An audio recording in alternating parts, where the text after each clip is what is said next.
Listo. Bueno, entonces hoy vamos a cubrir pruebas de raíz unitaria. Prueba de raíz unitaria. Este es probablemente uno de los temas gordos que hay. Gordo no, hay más temas como todo. Pero es una de las cosas que en serio se le presta mucha atención. Entonces vamos a hablar de esto. Entonces, hemos visto el tema de que las raíces unitarias eran malas. En general, a la gente no le gusta tener raíces unitarias en una serie de tiempo. ¿Okay? Entonces, se ha ido desarrollando una serie de pruebas, o sea, plural. O sea, hay muchas, pero muchas pruebas de raíces unitarias. Cada una con sus pros y sus contras, como siempre. ¿Ok? ¿Por qué? Porque básicamente no tenemos que tener una raíz unitaria para asegurarnos de que no suframos de no estacionariedad. ¿Okay? Por ejemplo, lo que habíamos visto en la clase pasada, tendencia determinística, caminata aleatoria con deriva, pero así como ese ejemplo, hay miles de ejemplos en donde básicamente no hay estacionariedad. Entonces, la idea es que van a diferir, obviamente, esos diferentes procesos en su fuente de estacionariedad. Por ejemplo, en el caso de tendencia determinística y caminata aleatoria con deriva, uno tiene una tendencia estocástica y la otra determinística, que es esta versus esta. La próxima vez doy vuelta a los puntos. ¿Ok? Entonces, las pruebas de raíz unitaria, en lo que se diferencian un poco, es en dos cosas. En el proceso no estacionario que asumen, y cómo se construye la hipótesis, ¿ok? Porque como toda prueba, pues ya lo deben haber aprendido de econometría, es una prueba de hipótesis. Entonces siempre hay una hipótesis nula y una hipótesis alternativa. Entonces, cómo juegan también estas pruebas de raíz unitaria, eso cambia un poquito, ¿ok? Entonces, la idea es ver sobre si hay algún proceso que sea estacionario y cuál es la fuente de no estacionariedad. Por ejemplo, estos son los dos casos que le acabo de mencionar. Entonces, vamos a discutir diferentes pruebas de raíz unitaria. Por ejemplo, la gran mayoría, lo que la mayoría de la gente ubica en esta literatura, son esas que tienen que la hipótesis nula es la raíz unitaria. Entonces, ahí entra la famosa Dickey-Fuller, la Dickey-Fuller aumentado. Esta es la que más se usa, más que la primera. ADF, vamos a ver por qué. Pero esas siglas, esas Augmented Dickey-Fuller, es la que más se usa, lejos. Esa es la que más la gente conoce. Lo que sucede es que tiene sus problemas y por eso han ido surgiendo las otras. Por ejemplo, ha surgido la Dickey-Fuller GLS, vamos a hablar de esa también. La Philip-Perron, que también es muy usada. Y hay otras pruebas que cambian un poquito, por ejemplo, también la hipótesis nula. Entonces, la hipótesis nula, en vez de que sea la raíz unitaria, es que la hipótesis nula es de que sin que la hipótesis nula sea la raíz unitaria. Acá lo invierten. Básicamente, la hipótesis nula, en otros casos, es que sea estacionario. ¿Okay? Acá es que la hipótesis nula es que es no estacionario, acá la hipótesis nula es que es no estacionario. O sea, lo invierten. ¿Okay? Esa es la gran diferencia. Y ahí surge otra prueba que se llama la de, que nadie la llama así, pero tengo que mencionar por lo menos la primera vez, de Krialtowski, Phillips y Schmidt-Shinn, que el resto de la gente cristiana le dice KPPS. Ya, chao. O sea, no le dicen toda esa lista de autores porque uno se volvería loco. Entonces KPSS. Listo, digamos.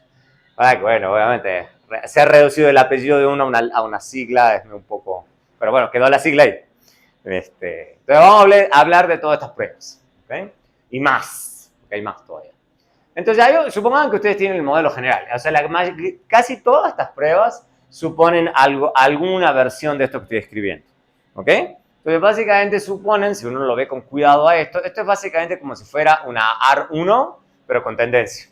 Eso es lo que la gran mayoría de estos supuestos, de estas pruebas, suponen como el proceso de generador de datos, donde típicamente se es ruido blanco, sencillo. Entonces, lo que hacen estas pruebas es diferir un poquito en qué están suponiendo de eso, ¿no? De esa ecuación. ¿Okay? Entonces, por ejemplo, pueden suponer, obvio, esto es lo que ustedes querrían típicamente, que sea estacionario, que sea beta 0, o sea, que no tenga ordenada al origen, en valor absoluto esto sea menor a 1 y no hay tendencia. Chao. Este es típicamente, lo que está en la primera fila es lo que ustedes quieren, típicamente, que sea estacionario. Lo demás son procesos no estacionarios. Entonces uno juega un poquitito con eso. que sea estacionario, pero que sea por ejemplo, con la media diferente a 0, entonces tiene un ordenado al origen. Después tenemos caminata aleatoria clásica, que son suponiendo estas 3 cosas. Caminata aleatoria con deriva, que es la cuarta fila. Y la última, que es tendencia determinística, que es esto. Entonces, uno puede jugar todas estas pruebas de raíz unitaria, lo que uno puede jugar con esas diferentes especificaciones. ¿Okay? Entonces, veamos, por ejemplo, la de Dickey-Fuller. Veamos la de Dickey-Fuller, que es creo, si no me equivoco, que es la primera prueba de raíz unitaria que surgió. ¿Okay? La primera que se inventó y después se fueron surgiendo las demás. Entonces, ¿qué es lo que dice la prueba de Dickey-Fuller? Dice, bueno, están todas estas alternativas. Entonces, ellos asumen que la hipótesis nula es que hay una raíz unitaria. Eso es lo primero que hace el gran cambio. Bajo esa hipótesis nula, los estadísticos de prueba no se distribuyen como normal ni como t, sino que tienen una distribución muestral propia. ¿Ok? Esa es la primera gran diferencia, porque están suponiendo que la hipótesis nula es una raíz unitaria. Eso no va a generar problemas, lo vamos a ver más adelante. Entonces, lo primero en principal es que no van a poder usar pruebas normal o t, ¿ok? Que es lo que ha hecho uno toda la vida en econometría. Uno siempre hace una prueba t y chao. Acá no se puede. Por eso se inventó esta prueba, ¿ok? Esa distribución se pasó a llamar distribución Dickey-Fuller, que afortunadamente ya los software estadísticos ya la tienen incorporada. Pero es la primera razón por la cual no se hace una prueba t, ¿ok? No se hace una prueba t. Entonces, la hipótesis nula es esta, ¿ok? La hipótesis nula es caminata aleatoria clásica, ¿ok? Obviamente, la evolución ha venido con ir modificando esa hipótesis nula. Y la hipótesis alternativa es que en vez de que sea 1, es diferente a 1. Así de simple. Entonces, estamos suponiendo que beta en valor absoluto es menor a 1, o sea que básicamente es estacionaria la serie. Entonces, o es caminata aleatoria o es estacionaria. Eso es lo que se está suponiendo. La idea, la intuición, ¿qué nos diría a nosotros si uno dice, pero profe, entonces esto está re fácil, digamos, lo que usted puede hacer en la práctica, si esto es la teoría que usted tiene, lo que usted puede querer hacer es correcta regresión, y listo, digamos. O sea, esa es la primera intuición que uno se saca de econometría básica, ¿ok? Y uno dice, bueno, yo puedo correr XT contra su rezago y listo, digamos. O sea, ¿para qué hablar de una prueba de Dickey-Fuller? Es una prueba T, y chao, digamos, ¿ok? Bueno, lo que sucede, y dice, bueno, lo que podemos hacer es una prueba T, de si beta es igual a 1. Y listo, digamos, ustedes deben haber aprendido hace 1000 años en econometría básica que eso sí se puede, que se puede armar una prueba T para beta igual a 1. Obviamente podríamos hacerlo, digamos, pero veamos un par de cositas. Si hacemos esto y jugamos un poco con esta ecuación, podemos redistribuir un poco acá, redistribuimos un poco acá, pero no nos va a cambiar demasiado, estamos simplemente transformando las series. Y hacemos eso, y lo que podríamos hacer es simplemente probar si esto es un gamma igual a 0, pero es lo mismo, la intuición sigue siendo la misma. Queremos ver si es estadísticamente igual o no a 1. ¿Okay? Solamente que acá la segunda es como una transformación, nada más.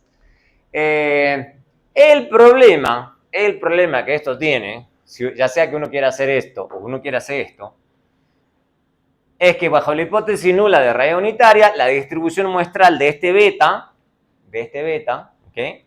No sigue una distribución T, ni tampoco el gamma. El gamma es básicamente el gamma 1 es una transformación linealmente perfecta, entonces es lo mismo, ¿ok?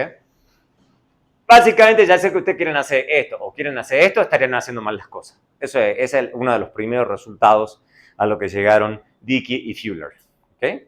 Dickey y Fuller demostraron, allá lejos en el tiempo, allá probablemente por los 80, de que esto estaba mal hecho, ¿ok? De que esto no se podía hacer porque básicamente la distribución está mal hecha. Y si ustedes están comparando con una distribución equivocada, básicamente están haciendo inferencias equivocadas. Ese fue el punto, ¿ok? Entonces ellos derivaron la distribución correcta y bueno, no la llamaron ellos. Me imagino que ellos, nadie se autopone nombres. O sea, esa distribución que ellos encontraron, la literatura empezó a llamarla Dickey-Fuller, pero no creo que en ese momento ellos le hayan dicho, la vamos a poner nuestros nombres. Típicamente la gente no se tiene tanto ego. Supongo que la literatura le habrá llamado Dickey-Fuller porque fue ellos los que la descubrieron. ¿Okay? Entonces, hay una caminata aleatoria, vamos a ver cómo funciona esto, ¿ok? Y vamos a correr la regresión, después, la prueba, perdón. Y después vamos a ir viendo un poquito de la teoría de dónde sale eso. Pero básicamente lo que está haciendo, para que les quede claro, lo que está haciendo la prueba en esencia es esta segunda regresión. Y vamos a ver que después esto uno lo va mutando. Y lo que está haciendo la prueba, en realidad, es correr esto y haciendo una prueba de hipótesis sobre gamma, pero, él no está haciendo una prueba T, está haciendo una prueba de Dickey-Fuller, que es contrastar la estimación de esto contra la distribución de Dickey-Fuller. Eso es lo que tiene que quedar claro. Eso es lo que va a hacer la prueba. Entonces, eso es lo que voy a mostrarles con stat. ¿Ok? Entonces, vamos a usar los datos Random Walk Data, RW Data. ¿Ok? Le voy a mostrar cómo se ve. Entonces, vamos para acá. Vamos para la. Esto es de Levendis. Data Levendis. RW.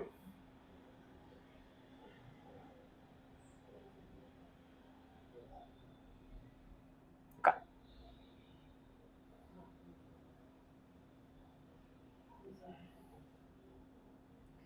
Listo. Entonces, vamos por aquí. Vamos por acá. Lo primero que tengo yo acá es un gráfico de línea. Es simplemente como para que vean que no es tan obvio darse cuenta de que algo es estacionario o no. No es muy claro, digamos. Pero este precisamente es el nombre de la base. Todo lo que hay en esta serie son camionetas aleatorias. O sea que uno sabe por construcción que estas son camionetas aleatorias. Pero no es tan obvio si uno ve la serie. Es el punto. ¿Okay? Entonces, por eso uno usa pruebas. ¿Okay? Quizá uno tiene alguna intuición, digamos, en otros casos, pero no es obvio, típicamente. No es obvio. Entonces, veamos cómo se ve la prueba. ¿Ok? Entonces, la prueba primero que nada, el comando es de Fuller. Dickey-Fuller. ¿Okay? Entonces, y acá está aplicando la Dickey-Fuller a la serie X.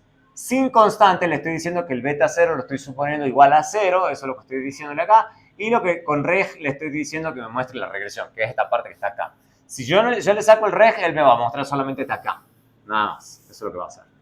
¿Ok? Entonces, fíjense que hay que leer siempre. Stata en eso es buena gente y siempre nos da mucha información sobre qué está haciendo. Entonces, él nos dice prueba de Dickey-Fuller para raya unitaria, la variable en la que está haciendo la prueba, el número de observaciones que hay, el número de rezagos que está superando. Ya vamos a hablar enseguida de eso. Entonces, nos dice, la hipótesis nula es que hay una caminata aleatoria sin deriva. O sea, porque le estoy diciendo esto. Entonces me dice, el intercepto es 0 y estamos subiendo que no hay tendencia. ¿Ok? Ya. Eso es lo que estamos asumiendo. Él nos dice de el estadístico de prueba. El estadístico de prueba corresponde al coeficiente, fíjense, esto es X en primeras diferencias contra el rezago de X, que es resultado de esa transformación que acabamos de hablar. ¿Okay? Eso es lo que le está corriendo, esa última especificación. Y ya lo que hace es sacar el coeficiente de ese gamma, básicamente, el error estándar y el estadístico T, el p-value y demás. Pero esta es la prueba que uno no tiene que hacer, porque esto es una prueba T. Lo que se hace es sacar de acá este T y sacarlo aquí y ponerlo acá. Y una vez que uno tiene ese estadístico de prueba, lo compara contra la Dickey-Fuller. ¿Okay? La Dickey-Fuller. Y la Dickey-Fuller, y ahora sí comparamos esto contra este valor crítico, contra este valor crítico y contra este valor crítico. Recién. ¿Okay? Eso es lo que uno siempre va a hacer. En este caso, por ejemplo, esto es mucho más chiquito que esto, que todas estas tres. O sea, está más cerca de 0. O sea, uno tiene que pensar que está en la recta real y este valor está como por acá. No está ni acá, ni acá, ni acá. Si está acá, se rechaza la hipótesis nula. Si acá, no se rechaza por lo menos al 10%, que es el nivel típico. Entonces, es muy chiquitito comparado a los diferentes valores críticos. Listo. Entonces, no se rechaza la hipótesis nula. No se rechaza la hipótesis nula. Y ahí es donde hay que tener cuidado con este tipo de pruebas de hipótesis, porque acá la gente se complica. Siempre hay que estar mirando la hipótesis nula. La hipótesis nula es que la serie es no estacionaria. Dado que la hipótesis nula no se rechaza, hay evidencia de presencia de no estacionariedad. Hay que leerlo así a la prueba. Lo que nos está diciendo es que hay presencia de una caminata aleatoria o evidencia de caminata aleatoria. Así hay que leerlo a la prueba. ¿Mm? ¿Y eso por qué es importante tenerlo en cuenta? Porque las otras pruebas a veces van a jugar con otra prueba, hipótesis nula. En este caso hay evidencia de que esto es una caminata aleatoria o que es no estacionario. ¿Okay? No estacionario. Al menos suponiendo caminata aleatoria sin deriva. ¿Podemos jugar con otra hipótesis nula? Sí, pero vamos por partes. Vamos por partes. Vamos por partes. Listo. Entonces, ese es el primer resultado que podemos ver. Sí, tranquila. Ese valor Z es menor que esos tres Ujú. críticos de Führer. Entonces, no se rechaza la hipótesis nula. De Que- caminata aleatoria, que es un proceso no estacionario. Entonces, esto te está dando evidencia que la serie con la que estás lidiando es no estacionaria. Esa es la idea. ¿Ok? De alguna manera en la prueba de abajo, a pesar de que no sigue una instrucción, te está diciendo que beta es en la de abajo, o sea, es... gamma es cero. O sea, sí, o sea, en mi experiencia, y creo que quizá la literatura ha ido encontrando algo parecido, cuando vos hagas la prueba esta, lo que pasa es que uno trata, por eso está como una opción que uno le tiene que poner de regresión. Porque si no la gente tiende a pensar que la Dickey-Fuller y la prueba T da lo mismo. Resulta que en la práctica en general tiende a pasar eso, que la T y la Dickey... ¿Cómo? Puede no dar en algún caso. Exacto, lo que pasa es que hay muchas veces sí puede haber inconsistencias. Entonces uno siempre dice, no, es una Dickey-Fuller, no una prueba T, ¿ok? Entonces uno típicamente no muestra la tabla de regresión, por eso está como una opción en esta tabla. Exacto, para que uno no cometa ese error, ¿ok? Pero en general va a tender a pasar,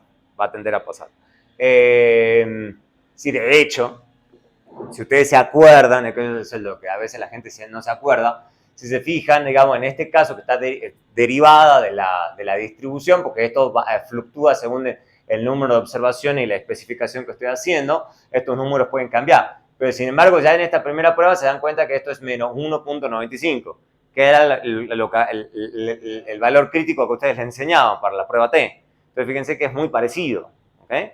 Pero precisamente, warning, sigue siendo de la Dickey-Fuller y no de la distribución T. Pero es medio parecido.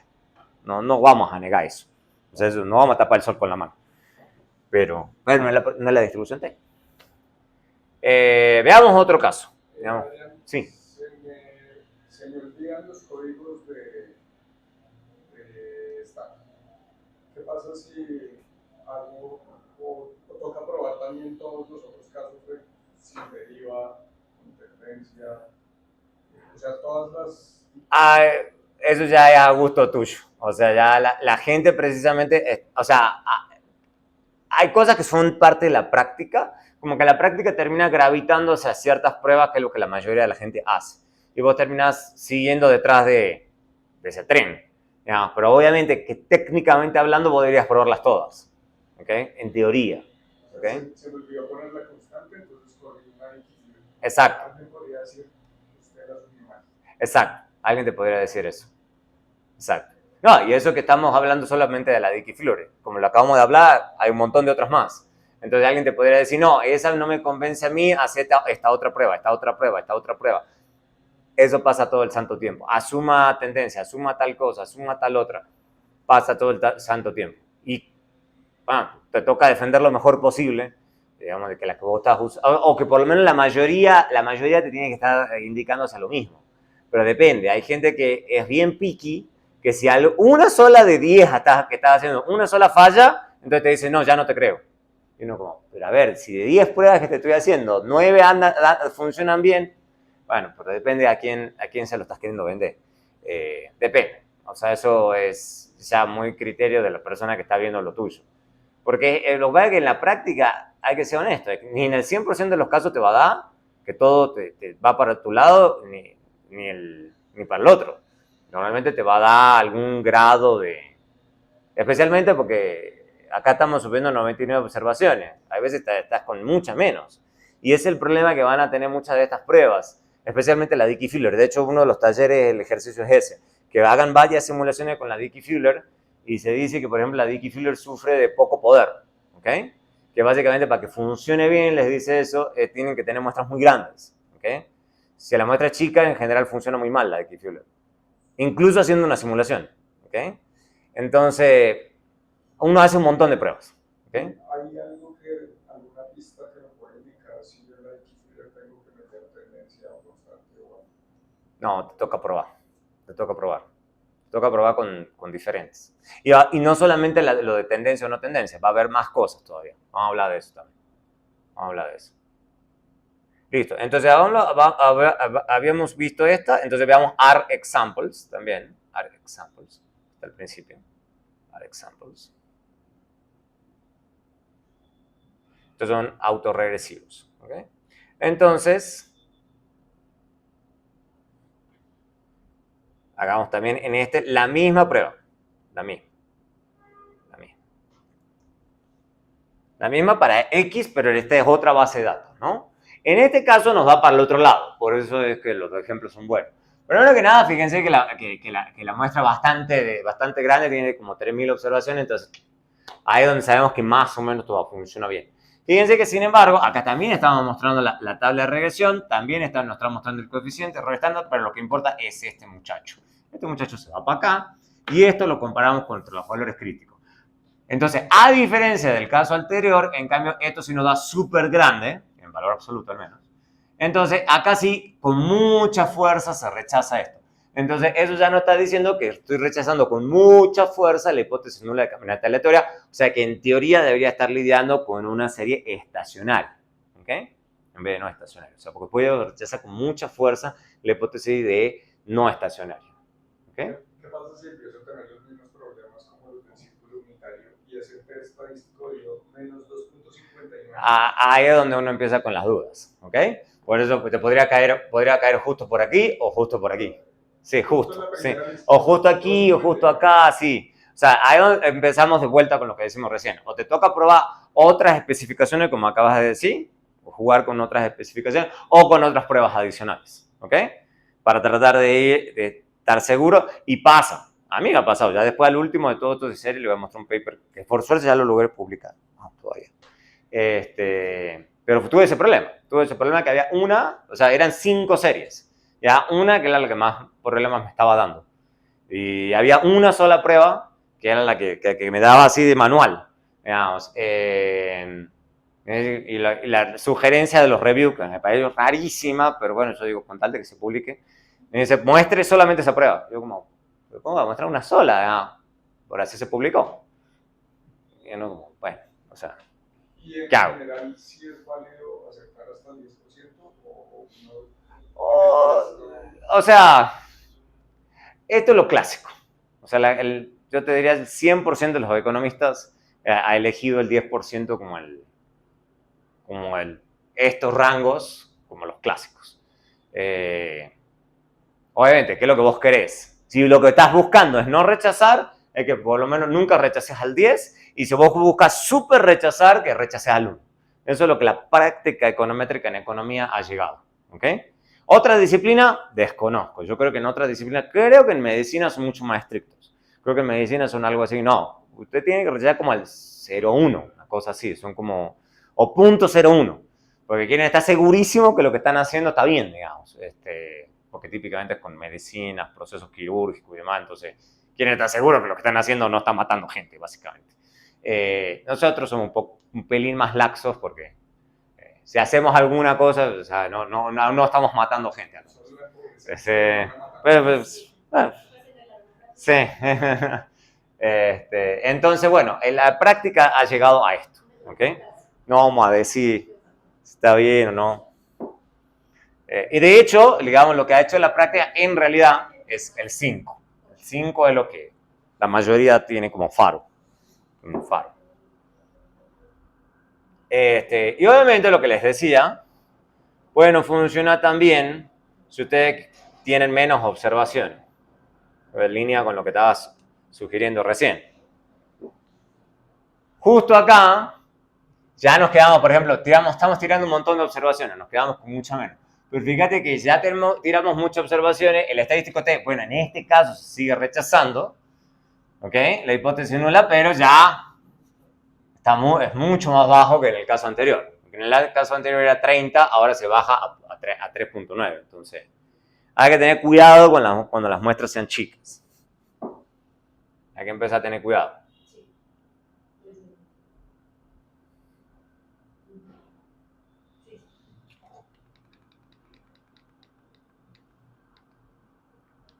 Obviamente, lo que decían recién, o sea, pero yo podría suponer que hay una ordenada al origen o que hay una tendencia. Bueno, hacemos lo mismo, llegamos a lo mismo. Entonces, ahora la regresión que vamos a correr sí incluye una constante. También se puede.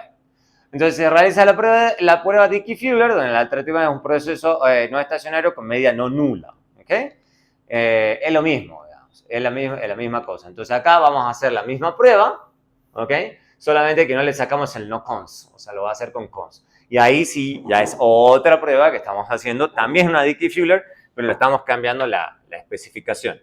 Entonces, lo único que estamos haciendo es cargar la otra base, la misma base, la primera, para mostrarles. Entonces, en la primera que habíamos corrido, no lo habíamos corrido con ordenada al origen, acá se ordenada al origen, y de hecho nos está mostrando en la regresión, que típicamente uno no jugaría con la regresión, pero acá a los efectos pedagógicos, nos está mostrando que sí hay evidencia que esa constante es estadísticamente significativa. Entonces deberíamos haberla agregado. Listo.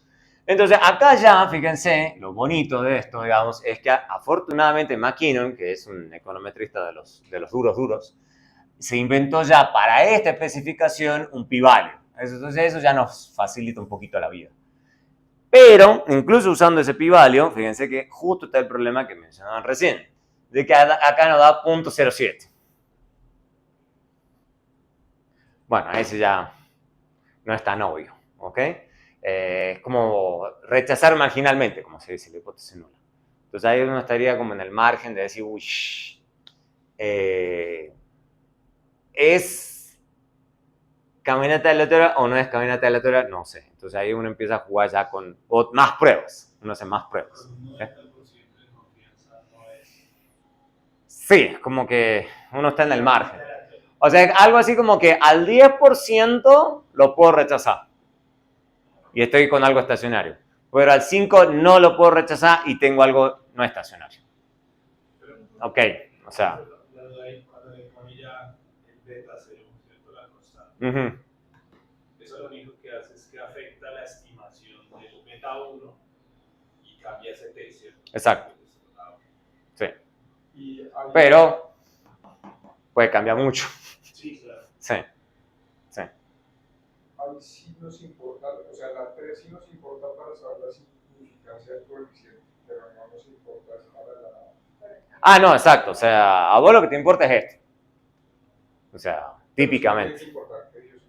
No. Claro, o sea, acá en realidad te lo estoy mostrando, digamos, a los efectos de ser transparente, digamos. Pero esto, o sea, es señal de que seguramente te va a cambiar mucho el estadístico de prueba. Porque básicamente sí te está indicando que la media es no cero. O sea, eso es lo que te está diciendo. Entonces, es un lío. ¿Okay? La prueba de arriba era la misma. Era la misma, solamente que en uno no estamos suponiendo ninguna ordenada al origen, y esto es este es el estadístico de prueba. En cambio, acá sí suponemos que hay una ordenada al origen, por eso el constante. Entonces, este es el estadístico de prueba, pero fíjense que la distribución cambió radicalmente. ¿Ok? Ya no es la misma. A rechazarse. Empieza a no rechazarse. Perdón, allá era caminata aleatoria. Sí. Y aquí ya hay indicios de que puede no ser caminata aleatoria. Exactamente. Porque estás cambiando la hipótesis nula. Entonces, es un lío. Es un lío. Estamos suponiendo que si no hay ordenada al origen, pero no tiene deriva. Todavía podríamos suponer además deriva. Vamos a seguir jugando un montón de estas cosas. Supongamos, por ejemplo, AR1 non 0. ¿Dónde está AR1, 0B, no sé cuál de estas es. Justo el B. Que esta estaba construida, esa serie simulada, que es así, que la ordenada al origen es no 0. ¿Cómo hace eso?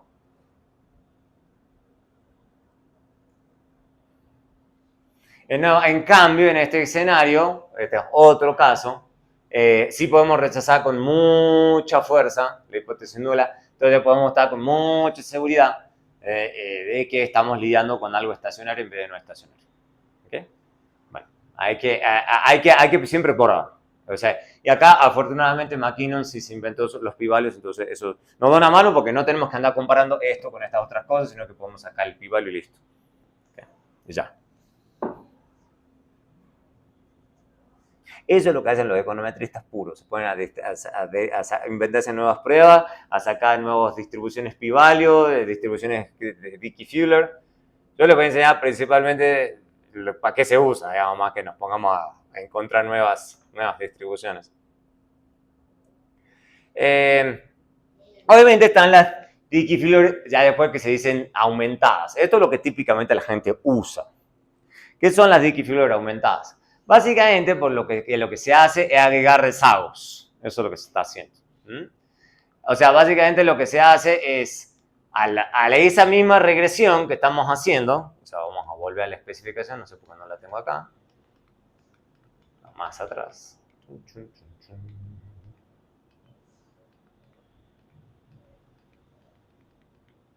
O sea, lo que se está haciendo en la regresión que estoy corriendo es agregándole rezagos. ¿Ok? O sea, en esta regresión, lo que se está haciendo es agregarle rezagos de la primera diferencia. Eso es lo que se está haciendo en un aumentado. ¿Ok? Entonces, eso es para controlar mejor el proceso generador de datos.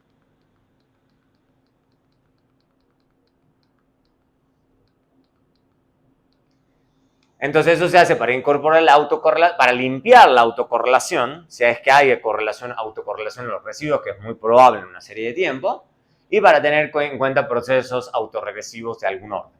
¿Okay? Entonces uno va probando con diferentes autorregresiones. ¿Okay? Entonces, por ejemplo, ustedes pueden estar en un proceso AR2 y ustedes quieran ver si ese proceso AR2 es estacionario o no.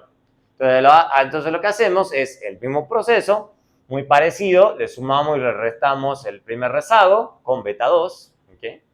¿Para qué? Para hacer el reordenamiento de términos. Y fíjense que entonces ahora nos queda xt y nos queda delta de xt menos 1. Es pura álgebra nomás, no se espanten. Y después le agregamos, le restamos xt menos 1. Volvemos a hacer todo el álgebra. Y fíjense que ahora me queda este término y este término que está acá. ¿Okay? Entonces ahora lo que voy a hacer es hacer una prueba de hipótesis sobre este gamma. ¿Okay? Y voy a haberle agregado el primer rezago, ¿okay?, de la primera diferencia. Eso es lo que estoy haciendo. Entonces, probamos esta prueba de hipótesis. Eso es lo que implícitamente la máquina está haciendo. Está probando si la suma de estos dos betas es igual a 1 o no. Y listo. Eso es lo que va a hacer la máquina en forma automática. O también un proceso AR3. Entonces, si hacemos toda el álgebra igualita a lo que acabo de hacer, nos va a quedar una especificación como esta. Y eso es lo que va a correr la máquina. Entonces, la máquina le va a agregar los dos primeros rezagos, ¿ok?, y va a probar la hipótesis sobre este gamma. ¿Okay? Y para un proceso de, no sé, la cantidad de términos que ustedes quieran, van a tener esta especificación que es la que va a correr la máquina. ¿Okay? Esto es básicamente un ADF, un Augmented Dickey-Fuller, ¿okay?, un Augmented Dickey-Fuller de orden P. ¿Okay? De orden P. Obviamente ustedes podrían jugar con 1, 2, 3, 4, 5, vamos a hablar enseguida de eso. ¿Okay? Entonces, básicamente, lo que están haciendo es comparar una caminata aleatoria, típicamente con deriva, versus que tiene una tendencia determinística. ¿Okay? Esta es la más general de todas. ¿Okay? La que habíamos visto recién, o sea, supone que esto es 0, supone que este es 0. Ustedes pueden jugar y supone que esto es diferente a 0, que esto es diferente a 0. ¿Okay? Pero hay más alternativas todavía. Entonces, eso nos permite probar prácticamente cualquier proceso, digamos, ARP, que nosotros supongamos que está del que sufre, sufre no, que tiene la variable con la que estamos lidiando. Ya vamos a ver enseguida cómo funciona todo esto, o sea, ¿ok? En la práctica. Pero les voy a mostrar las otras pruebas, que solamente las Dickey-Fuller hasta este punto, después vamos a ver las demás. Después hay otra cosa que creo, al menos a mí me gusta, esta es la que más me gusta, ya vamos a ver por qué. Porque básicamente lo que hace esta es en vez de, o sea, porque todas las que estoy asumiendo de Dickey-Fuller, que son las clásicas, corren las regresiones esas que estoy hablando por mínimos cuadrados. En cambio, me parece que es más estratégico, porque lo que hace esto es, primero, dice, no, lo que se puede hacer usted, para no tener que lidiar con eso del término de tendencia, corre usted una regresión, digamos, agréguele tendencia y saque los residuos, ¿ok? Y usando los residuos de esa regresión, los datos sin tendencia, básicamente, le limpia la tendencia, y eso póngalo en una regresión. O sea, entonces, ahí estoy eliminando, si se dan cuenta de ahí, la ordenada al origen de la tendencia. Entonces, eso me limpia un poco las opciones de modelo que puedo usar. Entonces, la GLS, hace esta regresión, digamos, con los creo que esto es sí, estos son los residuos, en realidad. Los datos sin tendencia deben ser los residuos, no la predicción. Entonces, y hace esto por mínimos cuadrados generalizados. Que entonces la idea es básicamente corregir esta regresión por heterocedasticidad y correlación serial. Y lo hace automáticamente la máquina, sin que nosotros nos tengamos que preocupar por eso. Entonces, este es un poquito más sólido, ¿okay? que el otro, ¿ok? Porque le están eliminándole tendencia y está corrigiendo la nueva regresión de mínimos cuadrados por mínimos cuadrados generalizados. Que lo está corriendo entonces con errores robustos de heterocedasticidad y correlación serial. ¿Okay? Entonces eso es un poco más limpio. ¿Okay? Esta versión tiene en general mucho más potencia también que la Augmented Dickey-Fuller ADF, no PFA. Ya lo voy a cambiar eso. Porque, o sea, básicamente rechaza H1 de forma más consistente. ¿Okay? ¿Okay? O sea, está probado que eso es cierto. ¿Okay? Básicamente porque está mejor construido, en mi opinión. En Stata es fácil, se corre DFGLS y listo, digamos, y corre esto. Obviamente, que incluso en este caso, o sea, vamos a ver enseguida, para que estoy yendo un poco rápido, pero no pasa nada, ya después vamos a ver con un caso práctico. Obviamente, la otra gran duda que a uno le queda, ok, pero incluso así, profe, ¿qué pasa con la ordenada? O sea, más allá de que no tenga que elegir ordenada al origen y tendencia, bueno, me sigue quedando en cuanto elijo P. O sea, ¿cuántos rezagos debería agregarle? Bueno, hay diferentes criterios. En la práctica no hay ninguna regla de cuántos rezagos incluir. Ninguna. O sea, uno podría poner 1, 2, 3, 5, lo mismo que habíamos dicho con los armas, arima y todo eso. O sea, no hay una regla que diga, usted debería elegir ganar 5, o 10, o 1. O sea, entonces, básicamente algunos investigadores, yo no sé quiénes, hasta dicen, bueno, usted debería correrlo a esto con diferentes rezagos hasta que estos residuos no exhiban autorrecorrelación. Eso puede ser. Otros comienzan con muchos rezagos y eliminan lentamente los no significativos. También es otro criterio. Entonces hay muchos criterios posibles. Básicamente la guía general es poner tantos rezagos hasta que tengamos algo que sea medio ruido blanco. ¿Ok? En general hay problemas siempre. ¿Por qué? Porque si tenemos pocos rezagos, en general tenemos el riesgo de residuos autocorrelacionados. ¿Ok?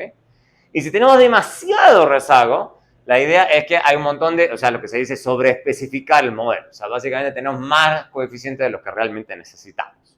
¿Okay? ¿Qué es lo que hace típicamente la gente? Sugerencias, y esto no está escrito en piedra. ¿Ok? Sugerencias. Hacer una secuencia de prueba T, o sea, y típicamente uno empieza con muchos rezagos, esto es lo que normalmente uno hace. Corre uno corre con varios, de 1 hasta algún número, o sea, uno no va a correr de 1 hasta 100, hasta de 1 hasta 5, ¿ok? Y dice, bueno, si el coeficiente en el rezago más alto da no significativo, ¿ok? Entonces se elimina ese término y se vuelve a estimar algo más pequeño, y repetir, ¿ok?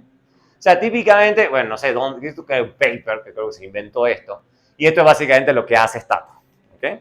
¿Cuál es el número máximo de rezago? Entonces, hago de 1 hasta Kmax, ¿ok? Donde este es el número máximo de periodos que tengo en la base de datos, ¿ok? Entonces, esto, papá, que hay que hacer un poco de álgebra, pero básicamente esto significa que cuanto más grandes sean los números de periodos que ustedes tengan, este Kmax va a ser más alto. ¿Okay? Eso es en esencia lo que está haciendo, debido a que el T está aquí. ¿Ok? Entonces, por ejemplo, si ustedes tienen 300.000 observaciones, en una de esas el Kmax les dé, no sé, 10 o 15. En cambio, si tienen 100 observaciones, seguramente el Kmax les dé 5. ¿Ok? O sea, va a ser mucho menos, porque básicamente no da. O sea, no le da la cantidad de datos para hacer algo tan grande. Y después hay la sugerencia 2, esa es la sugerencia 1. La 2 es lo que la mayoría de la gente hace, porque es más fácil. Así de simple. O sea, dice, usted le dice esto, digamos. Dice, puede hacer un montón de pruebas, pero sencillamente utiliza los criterios de bondad de ajuste. Es un poco más fácil, ¿ok? En vez de andar viendo significancia estadística. Entonces uno corre un montón y dice, elijo en función del criterio. O sea, de todos los rezagos, elijo el que me da la bondad de ajuste más alto de las regresiones. ¿Okay? Vamos a ver en Stata cómo es eso. ¿Okay? Uy, yo no sé si esto funciona. Vamos a ver. Esto es sacar base de datos de la Reserva Federal. Espero que funcione porque a veces estas cosas no me funcionan. Espero que corra. Estos son datos de la Reserva Federal que es con una llave. ¡Yay! Lo pude descargar. ¡Yay! Bueno, estos son datos reales, entonces, no datos inventados. A veces no funciona también. Esto es la tasa de desempleo en Estados Unidos. ¿Okay? Entonces voy a mostrarles qué sale de cada una de estas regresiones. Listo. Entonces, antes que nada, les voy a mostrar, creo que está en line, un rate, unemployment rate, significa eso. Time. Esto creo que son trimestres. Entonces, acá nos está descargando, estos son datos reales de la Reserva Federal de la tasa de desempleo en Estados Unidos. Lo que yo no estoy seguro es que a qué corresponde eso, pero creo que estoy con 99.9999% de seguridad que este pico gigante fue pandemia. ¿Okay? Mientras los otros fueron recesiones que tuvo la economía estadounidense. Entonces, la pregunta que nos hacemos en este caso es si la tasa de desempleo de Estados Unidos, así como otras series del mercado laboral, puede ser o de cualquier otra cosa, exhiben raíz unitaria o no. Listo. Entonces, una posibilidad es lo que habíamos dicho recién de decir, bueno, puedo correr, por ejemplo, una Dickey Fuller, ya que ya tengo muchas observaciones, creo que es una serie larga, casi de 300 observaciones, creo que es una serie trimestral, y acá puedo correr simplemente una Dickey Fuller de la employment rate, que me muestra la regresión, con 12 rezagos, ¿ok? O sea, básicamente que esta va a agregar 12 rezagos en la regresión, y además suponga tendencia. O sea, estamos suponiendo un montón de cosas, ¿ok?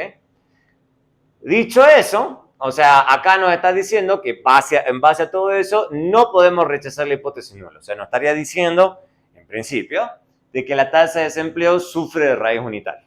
¿Ok? Sufre de raíz unitaria. Pero solamente bajo esta especificación, ¿no es cierto? Listo, pero hay otras posibilidades. O sea, ese es el lío. Podríamos suponer un montón de rezagos, de 1 hasta 12. Bueno, la DFGLS, es, por lo menos en mi opinión, la de mi preferencia, porque me parece que es muy exhaustiva, él nos dice, mire, acá lo que voy a hacer es la Dickey Fuller, pero con Generalized Least Square. ¿Okay? Nos está diciendo acá ya desde el principio. Este es el número de observaciones. Nos está diciendo, he elegido el nivel de rezagos en base al criterio de Schwartz. ¿Okay? Después se pueden fijar cuál es el criterio de Schwartz. Pero básicamente, en base a eso, creo que el criterio de Schwartz es ese Kmax, que yo le mostré en el PowerPoint. Entonces dice, el número máximo de rezago que voy a asumir es 15. Entonces, ¿él qué va a hacer? Automáticamente, sin decirle a uno el que tiene que saber qué es lo que la máquina está haciendo, él dice, yo voy a correr hasta el máximo 15. Entonces, acá voy a correrlo con 15 rezagos, con 14, 13, 12, 11, 10, 9, hasta 1. ¿Okay? Entonces él dice, acá yo estoy haciendo todos los rezagos posibles, ¿ok? Y estos son los valores críticos específicos para cada una de esas regresiones. Que fíjense, a pesar de que uno creería que son exactamente iguales, no siempre. Fíjense que el del 5% se iba mutando, ¿ok? Y también el 10. El que se queda muy parecido es el de 1. Entonces, típicamente uno tendría que comparar en cada una de esas especificaciones. Entonces, estoy viendo con diferentes regresiones si se rechaza o no se rechaza la hipótesis nula. Si se fijan, en la gran mayoría, como que está quedando como por acá. Fíjense, tin, tin, tin, tin, tin. En la gran mayoría me da justo entre el 5 y el 10. Este, por ejemplo, se rechaza al 5, pero no al 1. ¿Okay? Allá cuando tengo pocos rezagos. Ok, entonces yo podría, un criterio posible, es decir, bueno, del 1 al 15, ¿en cuántos casos se rechaza? En cambio, los otros criterios que son un poco más eficientes, porque uno podría correr esto con un montón de... Pues fíjense que acá estoy hablando solamente para una serie. Ustedes podrían querer hasta analizar 5 series, 10 series.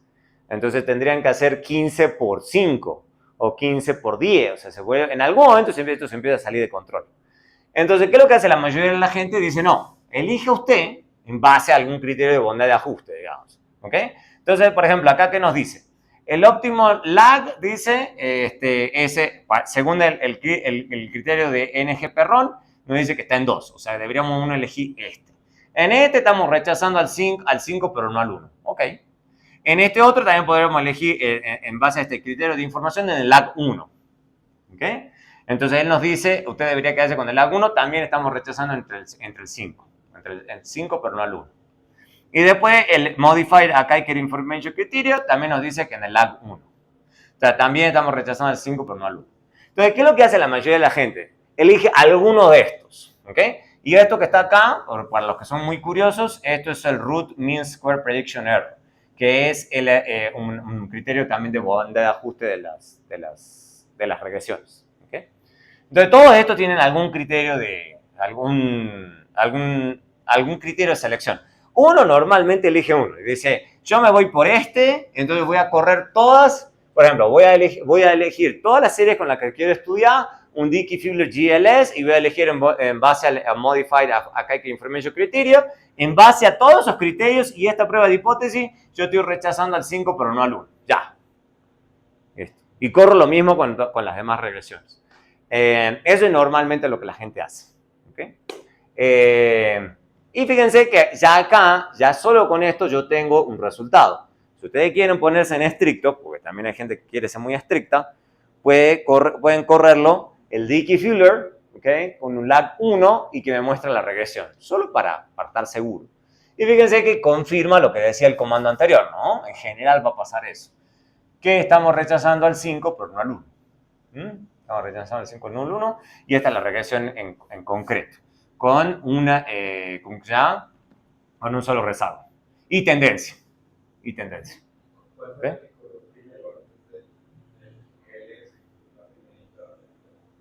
¿Qué cosa? ¿Esto? ¿O algo que está...? ¡Uy, cuidado!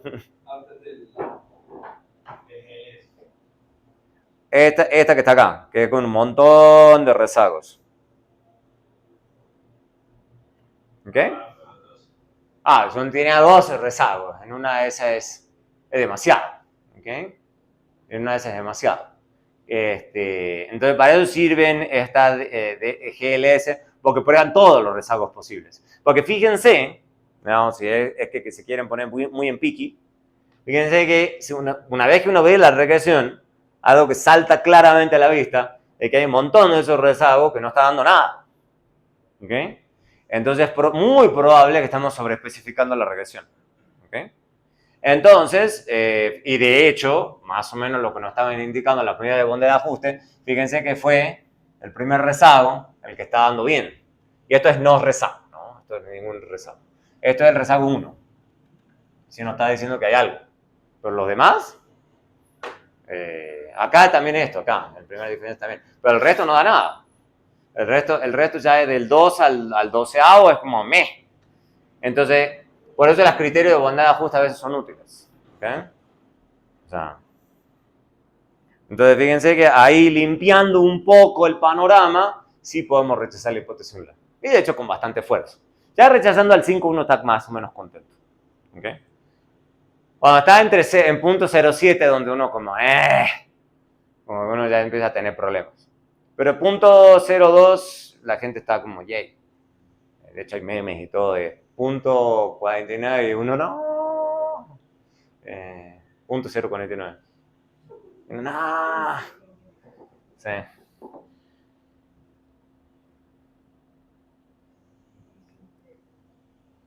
Entonces, así es como uno procedería en la práctica. Uno probaría con diferentes hipótesis.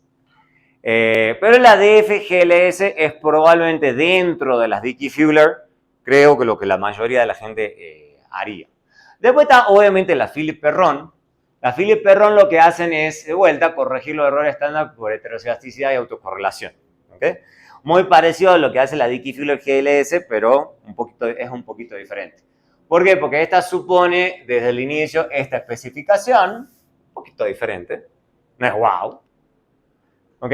Y lo que pasa es que esto nos va a producir dos estadísticos de prueba. Porque nos va a producir un estadístico de prueba acá y un estadístico de prueba para este.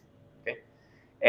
Y en general, a la gente no le va a ver. Yo no soy el gran convencido de esta prueba, pero bueno. Típicamente, esta tiene más poder que este. ¿Ok? O mayor poder que la prueba Dickey-Fuller. ¿Ok? Cuando el proceso tiene error AR o más. ¿Ok? Sí. ¿Ok? Y acá hay un comando ya previo, Philip-Perron che, que nos va a mostrar eso. ¿Ok? Lo veamos rápidamente cómo se ve. Es como una alternativa a la Dickey-Fuller, honestamente. Una alternativa a la Dickey-Fuller.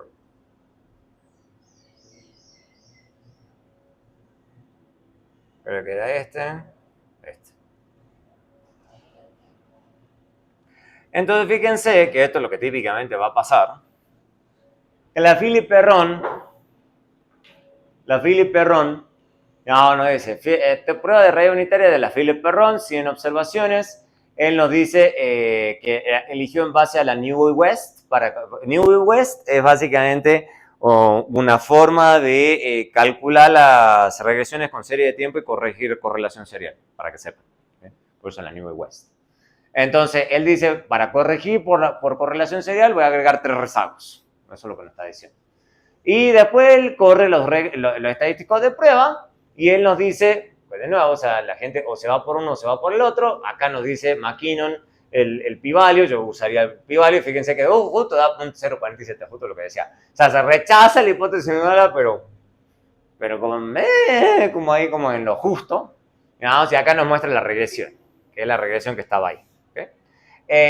Y dicho eso, entonces está justo en el margen, queremos rechazar con un poco más de fuerza, podríamos sacarle la primera diferencia. En general, siempre en las primeras diferencias se va a rechazar con muchísima fuerza la hipótesis nula. ¿Okay? O sea, casi siempre va a pasar eso. ¿Okay? Casi siempre en las series en su nivel va a dar que sufren de raya unitaria. Cuando le tomemos la primera diferencia, no van a sufrir de raya unitaria. En el gran porcentaje del análisis de series pasa eso. O sea, básicamente, en general uno lidia con series que son I1, ¿ok? En general. Hay problemas cuando tenemos cosas que sean I1 con I0. Ahí es un lío. ¿Okay? A la gente le rompe la cabeza cuando hay una cosa que sea y uno quiere analizarla las dos.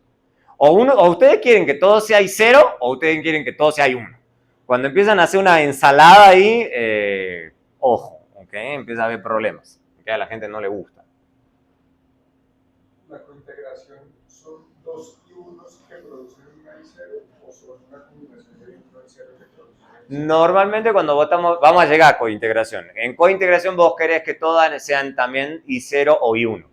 Típicamente, vos querés que todas sean I1. ¿Ok? Vos querés. Y además que encontrés evidencia de cointegración. Ahí ese es otro ejemplo donde si hay una mezcla, es un enredo. Y ahí han surgido otros modelos, si tengo tiempo, vamos a tratar de cubrir alternativos a la cointegración. Pero vamos a hablar un poquito más adelante de eso. Bueno, esta es la prueba de Philip-Perron. Y después está la KPSS. KPSS es bonita. A mí por lo menos me ha ido bien con esta, digamos. O sea, de hecho esa es la que está en el paper que logré publicar. O sea, la gran mayoría de las pruebas que acabamos de ver, la hipótesis nula es que hay raíz unitaria. O sea, la hipótesis nula. KPSS cambió eso y dijo, no, lo que podemos hacer, ¿por qué? Porque la mayoría de esos sufren de potencia baja, ¿ok? No rechazan H0 con suficiente frecuencia. Lo que les digo, en uno de los talleres los pongo a ustedes a probar eso, ¿ok? A que hagan la prueba, no es difícil, hay que programar un poquito. Por suerte las guías dan una mano hoy en día con la programación. Pero muestren que tienen potencia baja, o sea, córranlo, prueben diferentes cosas y se van a dar cuenta que en general funcionan bastante mal, ¿okay?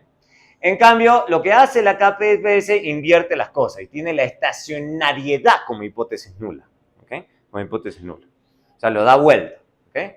Entonces, lo que hace, lo que es difícil es lo metodológico, lo vamos a ver por partecitas, pero básicamente, recuerden, si ustedes no pueden rechazar la hipótesis nula en Dickey-Fuller, es que hay presencia de raíz unitaria. Acá, si no pueden rechazar la hipótesis nula, hay evidencia de estacionariedad. Es al contrario. ¿Okay? Entonces es importante tener en claro eso. ¿Okay? Entonces, ¿qué hace la prueba KPSS? Descompone una serie en una suma de tendencia. ¿Okay? Básicamente hace esto. ¿Okay? O sea, ya supone esto, digamos, desde el inicio.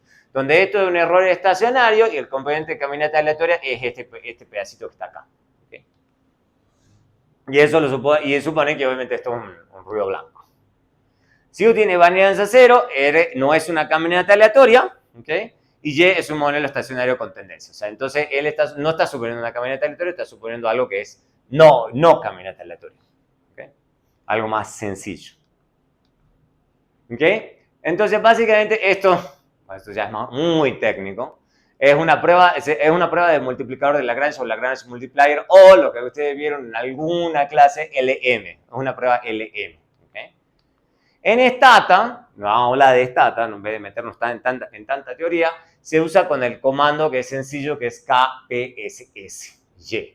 Y uno lo corre así. O sea, esa es la sintaxis. Entonces, básicamente, esto nos permite especificar los resultados de un máximo número de rezagos, no es difícil, y si la serie que estamos suponiendo tiene tendencia o no tiene tendencia. Algo fácil. Ya lo vamos a ver en la práctica. Así que, si quieren, ya lo vamos a mostrar más adelante, pero si quieren rápidamente podemos correr esto. Que era la que tenía acá. Puedo poner KPSS Y. ¿Okay? Entonces él rápidamente va a elegir el máximo rezago. Esto lo hace por defecto. Si ustedes tienen ganas, lo pueden poner a jugar con las cosas por defecto. Y fíjense que es medio parecido a la salida de Dickey-Fuller GLS. Entonces él nos dice, esto es lo máximo que yo voy a elegir, ¿ok? En base al criterio de Schwartz. Entonces yo voy a correr la prueba con 0 rezagos hasta 12avos rezagos. Dicho eso, dice, y después corrijo las autocovarianzas para corregir por correlación serial. Listo. Y él nos dice, acá están los valores críticos para la hipótesis nula. La hipótesis nula es que Y es estacionario con tendencia. ¿Okay? Hay que siempre leer la salida. Y él nos dice, estos son los valores críticos. ¿Okay? Entonces, típicamente a uno le importa el de 5, el de 1 y el de 10. No sé por qué ellos se fueron por 2.5, supongo que porque esto lo ha escrito otra gente. Creo que no es la gente de Stata. Entonces dice, estos son los estadísticos y estos son los estadísticos que tengo. ¿Okay? Entonces, ¿qué es lo que uno quiere en general, digamos, de esta prueba? Lo que uno quiere es que en general, o se rechace o no se rechace, depende de qué es lo que uno está buscando. Pero fíjense que esto es estacionariedad. ¿Okay? Estacionariedad. Entonces, si queremos que la serie sea estacionaria, en general querríamos que esta hipótesis no se rechace. ¿Okay? Entonces, lo que quisiéramos, dado esto de estadístico prueba, es que estos numeritos sean súper chiquititos. Y no necesariamente eso es cierto. Fíjense, por ejemplo, el primero, sin rezagos, es .248, que es 0.264, que es claramente más grande que esto, al 10, más grande que esto, al 5, más grande que esto, más grande que esto, incluso al 1. Entonces se rechaza la hipótesis de estacionariedad. Listo. Supongan que ustedes empiezan a bajar. Ya se empieza a volver mucho más chiquitito. ¿Ok? Acá ya es súper chiquito. Acá no pueden rechazar ni siquiera al 10. ¿Ok? Entonces, acá no rechazan al 10, acá no rechazan al 10, no rechazan. No rechazan. O sea, porque tiene que ser más chiquito que este número. ¿Ok? Entonces, fíjense que ya como por acá, en la gran mayoría no se rechaza. ¿Ok? Entonces, como que hay muchos casos en donde no se rechaza la hipótesis nula de estacionariedad. Entonces, tenemos alguna evidencia, al menos con el KPPS, de que esta serie parece, en principio, ser estacionaria. Más o menos. Pero de nuevo, es una prueba nada más. Es una prueba. Habría que buscar muchas más. Por eso está por eso le digo, está Dickey Fuller, Philip Perron, KPS hasta ahora. Hasta ahora. Hay más. Hay para entretenerse para rato acá.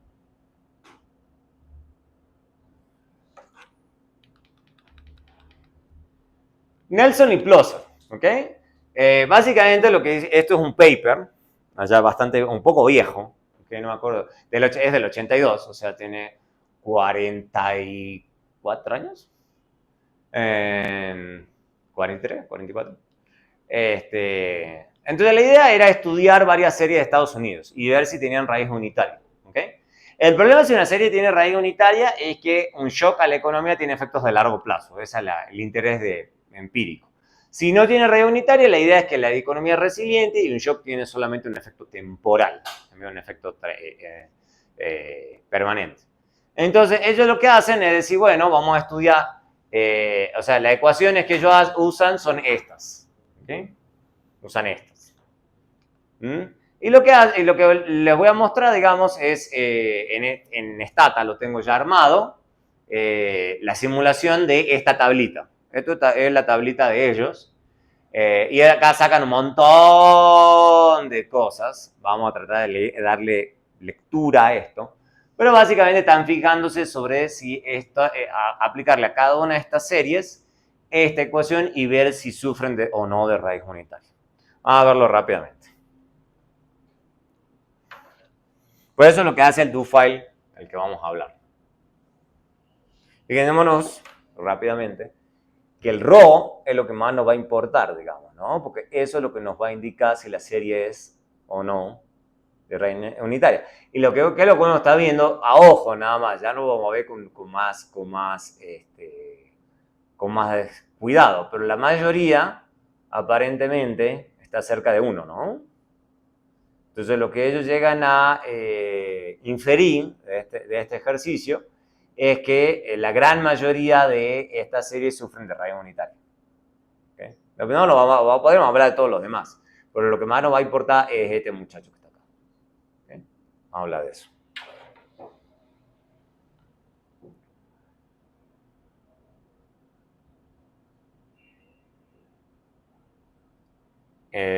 ¿Dónde lo tengo a eso? Nelson y Plosser.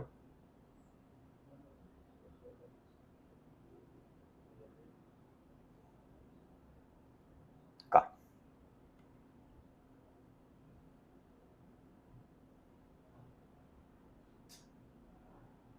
Listo.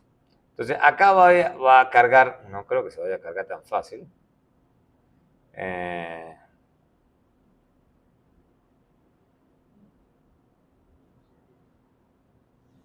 Y esto es un buen ejercicio porque acá vamos a usar casi toda la artillería que hemos ido estudiando en estas clases. Entonces voy a cargar la base. ¿Dónde está la base?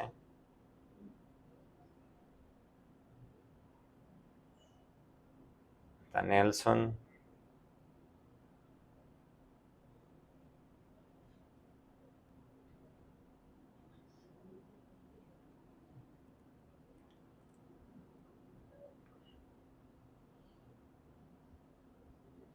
De hecho voy a modificar esto que está acá. Listo. Entonces, acá no está haciendo mucha cosa, solo para que quede claro que está pasando y no se me compliquen. Acá me estoy quedando solamente con una parte de los datos, que son los que realmente me importan. Y acá, ¿por qué? Porque lo que está haciendo, esto es sacado principalmente del Leventis. Leventis lo que está haciendo es un esfuerzo por tratar de emular exactamente lo que Nelson y Plorser hicieron. De hecho, hay clases en donde la gente pone a trabajar a la gente para que replique un paper. Está bien, pero el gran problema de hasta el Leventis creo que tiene ese problema y hasta la gente lo reconoce, es extremadamente difícil replicar un paper. Y no sé qué tan buen ejercicio es, porque típicamente la gente toma unas decisiones un poco raras en el camino, a pesar de lo que está escrito en el paper, y cada uno saca, obviamente, en general uno saca más o menos lo que los autores sacaron, pero que le salga uno hasta el último decimal igual, eso es extremadamente difícil, digamos, porque en el camino la gente hizo cosas que no les están contando a uno, porque la misma gente que está escribiendo el paper se olvidó, digamos, que restaron alguna cosa, limpiaron tal dato, entonces igual no da, digamos. Yo tenía un profesor, me acuerdo que me quedó grabado, que nos regañó toda la clase porque ¿por qué no nos daba hasta el último decimal? Y yo como, pero el resto de los resultados da bien, digamos, o sea, ¿qué estás diciendo? Bueno, el resto está bien, da bien, o sea es un poco muy frustrante, uno le pone todo el esfuerzo y digo, pero me estás criticando por el quinto decimal, o sea, no tiene sentido. Entonces, Leventis hace todo este ejercicio y él mismo reconoce, no me sale igual, o sea, no me sale igual, yo sé que el paper tiene 43 años, o sea, vayan a saber qué le hicieron hace 43 años. Entonces, vamos a mostrarlo acá, más o menos qué es lo que sale, ¿ok?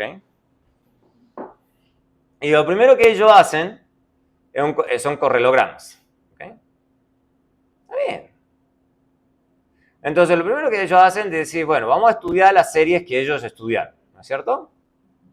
Entonces, ellos limpian un poco la cosa y van corriendo correlograma de cada variable, ¿ok? Lo que habíamos dicho en las clases pasadas. Entonces, está la autocorrelación normal, entonces esto con respecto al primer rezago, la común. Entonces, con respecto al primer rezago, al segundo rezago, al tercer rezago, al cuarto rezago. Entonces, ¿qué es lo que uno querría? Que esto vaya cayendo y rápido. No cae rápido. Esto no cae rápido, esto no cae rápido, esto no cae rápido, para que haya evidencia de estacionariedad. En cambio, y tampoco con las parciales se caen muy rápido, que también uno querría que eso se caiga rápido. Se cae, pero se demora. Acá también. Y acá también sí medio que se demora. Entonces, estas son las primeras evidencias iniciales de que parece que las series no son muy estacionarias, que digamos. O sea, de nuevo, porque ustedes querrían que la autocorrelación parcial caiga rápido, ¿ok? Caiga rápido. Y esto es el tema, este cubo está probando si los errores que uno está calculando son ruido blanco, ¿ok? Creo que en general les da que no. Entonces ya es señal de que hay problemitas, el cubo. Pero eso lo vamos a hablar más adelante, el famoso cubo. ¿Okay? Entonces la gran mayoría dan así, ¿ok? Con excepciones. Creo que lo único que le da más o menos es esta, que le da que más o menos se va rápido, pero el resto no cae nunca. ¿Ves? Esta es la única que más o menos cae rápido. ¿Ok? Fíjense, de punto 75, punto 47, punto 31 ya cae. Las demás no, caen muy lento. Entonces esas son primeras evidencias de que puede que las series estén sufriendo de radio unitaria. Entonces, de nuevo, uno lo va volviendo más difícil. Este otro, lo que está haciendo es, entonces, estas son las series, para que les quede claro, estas son todas las series, lo que se dice en su nivel. Estas son la segunda serie en primera diferencia. Entonces, ya, si en primera diferencia ya la cosa funciona mucho mejor, es que ya les está indicando que las series son I1, ¿ok? Que sufren de no estacionariedad en nivel, pero son estacionarias en diferencia. Eso es lo que la mayoría de los casos pasa. Entonces, acá sí le da que cae rápido, acá cae, bueno, no tan rápido, pero sí cae. Y acá también sí vuelve a caer más o menos rápido.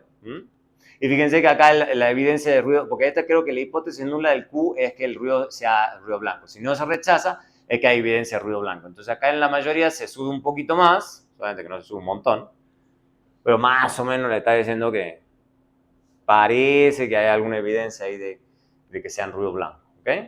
Y fíjense, en casi todos los otros casos, ya en primeras diferencias, esto más o menos cae, o por lo menos no se vuelve grande, o por lo menos no es gigante y no cae nunca. O sea, oscila quizá un poquito, pero entonces eso ya es señal de cierta estacionariedad. De nuevo, pero esto es solo el ejercicio inicial. ¿Okay? Después hacen las desviaciones de la tendencia. Entonces dice, bueno, controlemos por tendencia y nos fijemos respecto a la tendencia a ver qué pasa. Entonces, esas son más pruebas. Entonces, esto es como la serie es neta de tendencia.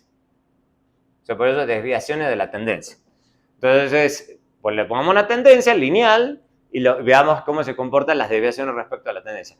Y le sigue dando, que en general incluso controlando por tendencia, esto nos cae lo suficientemente rápido. Lo suficientemente rápido. ¿Ok? No cae suficientemente rápido. Se cae muy lento. Cae muy lento. En cada uno de los casos, cae muy lento. Entonces eso vamos por parte, por parte. Eso es lo que uno, hoy en día, no sé si uno haría tanta cosa, pero uno por lo menos, uno sí debería hacer este ejercicio. Uno, así, ir viendo antes de... Y después uno elige que mostrar en el paper. Pero no sé si hoy en día uno haría tanta cosa. Lo que uno se haría, sí, pues probablemente esto, el Dickey Fuller. El Dickey Fuller. Y acá hay todo un código que Levendias organiza. Yo no voy a hablar tanto de su código. Parece que es mucho. Entonces, él hace... Me parece que él se va muy lejos. Yo lo voy a mostrar solamente para una sola regresión. Él lo hace para todas las otras. Si lo quieren ver, después se los paso si quieren. Entonces, ¿él qué dice? Bueno, voy a hacerlo, yo se les voy a mostrar a los efectos de la clase, ¿cómo estamos? Estamos bien. Entonces, estamos esto para una serie en concreto. Vamos a suponer que hay tendencia, voy a mostrarle que me pida la regresión y que me muestre con solamente un lag, un rezago.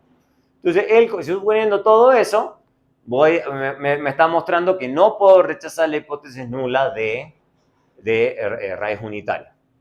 Y me puedo mostrar la regresión, la regresión me está mostrando que los rezagos son estadísticamente significativos y demás. ¿Okay? Lo otro que está haciendo más adelante es simplemente extraer las partes que está mostrando, ¿cómo se llama? Nelson y Plosser, pero no me va a importar tanto a mí. ¿Okay? Entonces, básicamente, él está mostrando que la serie en nivel sufre de raíz unitaria. ¿Okay? Básicamente, eso es lo que me está diciendo. En general, eso va a pasar casi siempre. Va a pasar casi siempre. Entonces, pero en general, hoy en día, uno mostraría principalmente esto. Método de esa tabla gigante que les mostré. ¿Okay? Y obviamente, uno no mostraría solo esta, sino que uno mostraría, por ejemplo, así, esto es lo que uno haría hoy en día. Uno mostraría algo como esto. No sé esta tabla en concreto, pero uno haría este ejercicio hoy en día. Hoy en día, uno haría este ejercicio y diría, bueno, la serie en nivel, ¿qué me dice los criterios de bondad de ajuste? Me voy por uno en concreto, él me dice, de esto, cualquiera de estas tres opciones me da un rezago, y dice, entonces, váyase por esto. En esa, me está diciendo que este estadístico de prueba, porque esto es GLS, entonces esto está corrigiendo por especialidades con relación serial, no es un problema. Entonces esto está de este lado. Entonces no puedo rechazar la hipótesis nula incluso al 10% con un rezago, y el rezago lo estoy eligiendo en base a la onda de ajuste. Entonces hay evidencia de raíz unitaria en la serie en nivel. Y lo siguiente que uno haría es hacerlo en nivel. En nivel se invierte en la cosa y estos números se vuelven súper grandes. También los criterios de bondad de ajuste me están indicando en general un rezago. Este me está indicando 0, pero no lo vamos a hacer. Vamos a hacer este, por ejemplo. Pero en un rezago, este número es mucho más grande que este y este. Entonces puedo rechazar la hipótesis nula de raíz unitaria con mucha fuerza a la serie en diferencia. Eso que nos estaría indicando que probablemente esta serie, ¿okay? Que creo que esto es log del PIB real, es integrada de orden 1. ¿Okay? Entonces, uno ya sabiendo esa información, uno ya empieza a jugar con esto de que, bueno, ¿qué modelo voy a elegir? ¿Okay? Con integración y demás. ¿Okay? Para eso, estas son las primeras pruebas que uno haría en la práctica hoy en día. Entonces, ya es integrada de orden 1. Ahora bien, la cosa se acaba ahí. Felicidad, no. No se acaba. La cosa sigue. ¿Por qué? Porque hay una cosa, y esto, sí. Es que me acaba de surgir una duda. Sí. Yo escogí desde el principio, digamos, cogí la serie del PIB real. Sí. Y yo elegí que iba a probar el PIB real contra su rezago número 1. Lo corrí y me dieron todos los coeficientes buenos y bueno, esas cosas. Cuando yo estoy corriendo la raíz unitaria, digamos, yo solo había supuesto que Y era contra Y menos 1. Pero si corro un Dickey Fuller está asumiendo, bueno, un GLS, está asumiendo no solamente que Y tenía X menos 1, sino otro poco de cosas. Yo tenía que suponer desde el principio que Y le tenía que correr con todas esas otras cosas. En general sí. O sea, pero eso es simplemente porque tiene que ser exhaustivo. Digamos. O sea, eso es lo que estás haciendo en estos casos. Ahora siento que estoy corriendo dos modelos distintos. No, o sea, vos simplemente... No, al final, como decís, o sea, te toca tomar una decisión. O sea, porque no podés correr 3.000 modelos. Tenés que decir, bueno, mire, voy a hacer la prueba de raíz unitaria y la prueba de raíz unitaria, por ejemplo, en este caso, me está dando con un rezago. Listo, me voy con este. Pero podría ser que el criterio de bondad de ajuste te indique, no sé, 4. Que listo, digamos, entonces debería poner 4, porque es por el criterio de bondad de ajuste que estás eligiendo. ¿Okay? Y además me dijo que con tendencia. Y con tendencia, exacto. Después le tengo que poner al modelo el rezago 4 y la tendencia. Sí, típicamente deberías ser lo más exhaustivo posible.